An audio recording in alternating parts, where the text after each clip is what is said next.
Has anyone ever gotten out of school and looked into the App Store to see what their next mobile game would be?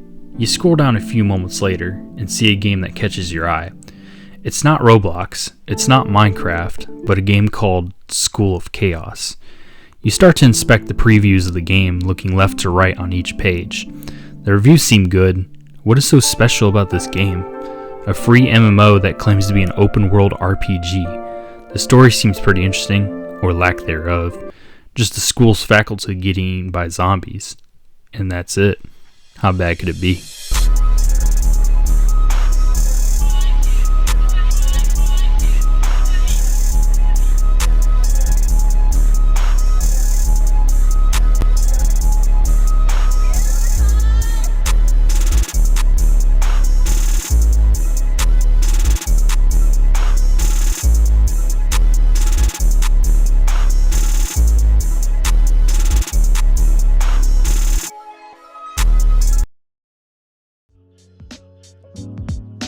School of Chaos, the game that was on thousands of phones every day. People would always get back from school and put a ton of hours into this game. Made by a small development team in Vancouver, Canada named VNL. Also goes by Violence, Entertainment, and Laughter, which I actually didn't know that. You could whack people, you can build houses, form an invite system, start a clan, argue with random people on different continents on the forums. There was a lot of cool things to do in this game. The only problem was, what the hell happened to School of Chaos? The game would sometimes get boring after a while when there was nothing to do but farm experience and purchase newer items. Items would be priced at such a high value that it practically forces you to pay for microtransactions 100% of the time. You wanted to be like guys that look like this? You had to pay. You wanted a cool rare set of armor that's being sold on the marketplace and only the marketplace? You had to craft, but also pay. Eventually the game took a drastic approach, one that would change the community forever. Updates. Eventually the game received an influx of new ideas and development that could potentially add to the future. We received newer weapons, such as guns. Yes, they added guns for whatever reason, until the App Store took an issue with it. All-day items and sometimes even the environment would change, but that's not all. The development team noticed a lot of toxicity going on from the forums. Some of these guys would just be batshit crazy. They gave players the ability to solve their mental problems in a death arena.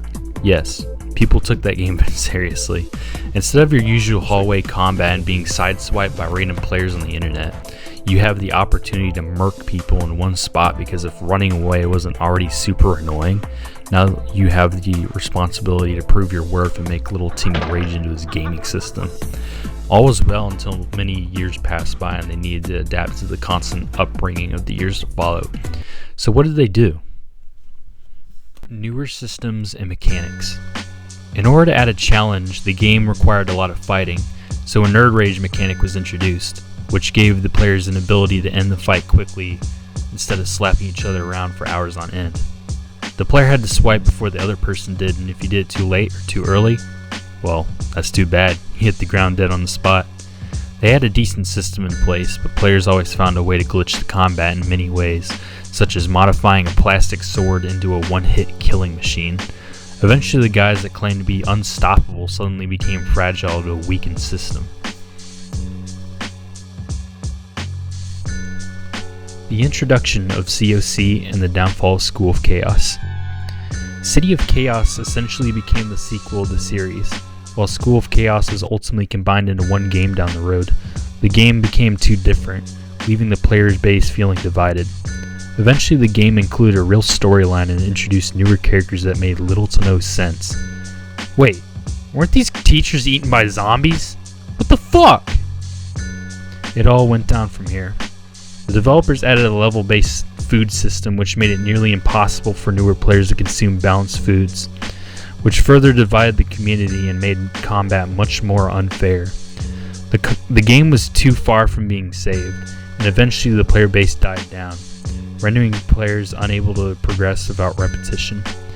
School of Chaos now only has a small community, with majority of the player base being level 200s or sweats, only to come back and pick up after the scraps.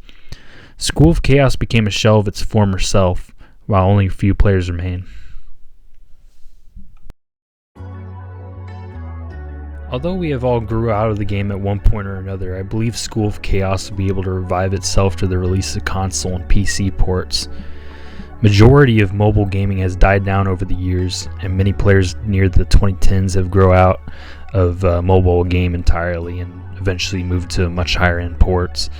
Although I speak for some people, I believe this will be the best course of action for the devs moving forward. So we'll see if they're able to give one last hurrah before the end of the 2020s. It would be a risky business decision, but they have made that choice before with the introduction of School of Chaos. Only time will tell, and it's only up to the developers if they want to save the game or not. If you like what you saw today, please comment down below and like and subscribe, and I'll see you later. Peace.